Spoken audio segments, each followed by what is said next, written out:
होगा। ने कुत्तों से कहा, मैं तुम्हें 20 साल की जिंदगी दे रहा हूँ जिसमें तुम्हें दिन रात भौंकना होगा। कुत्तों ने कहा, 20 साल बहुत लंबा समय है, आप हमें मात्र 10 साल की जिंदगी दे दो। भगवान मान जाते हैं। फिर भगवान ने बंदरों से कहा, मैं तुम्हें 20 साल की जिंदगी दे रहा हूँ जिसमें तुम्हें लोगों को हंसाना और कूद फांद करना होगा।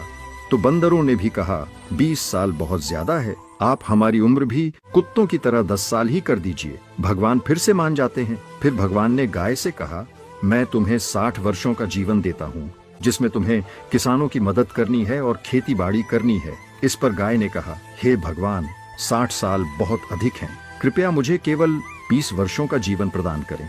फिर से भगवान मान जाते हैं। फिर भगवान मनुष्य से कहते हैं, मैं तुम्हें 20 साल का जीवन दे रहा हूँ जिसमें तुम्हें हंसना है, खेलना है और खूब मस्ती करनी है। इस पर मनुष्य ने कहा, सिर्फ 20 साल? आप ऐसा कीजिए, मेरे 20 साल के साथ कुत्ते के बचे हुए 10 साल, बंदर के 10 साल और गाय के छोड़े हुए 40 साल भी मुझे दे दीजिए। भगवान मान जाते हैं और कहते हैं, जैसी तुम्हारी मर्जी। हम भगवान के दिए 20 साल बहुत मजे से जीते हैं, उसके बाद के 40 साल कड़ी मेहनत और परिश्रम से जीते हैं, फिर बचे हुए 10 साल बंदरों की तरह हम कूद फान करते हैं और आखिरी बचे हुए 10 साल हम घर के बाहर कुत्तों की तरह बैठकर पूरी दुनिया पर भौंकते हैं। हो सकता है जिंदगी का सच ना हो, पर कहीं ना कहीं इसमें सच्चाई भी छुपी हुई है। हम भगवान के दिए 20 साल बहुत मजे से जीते हैं। अगर आप भी इस बात से सहमत हैं तो यस जरूर लिखें और इसी तरह की कहानियों के लिए हमारे पेज के साथ जुड़ें।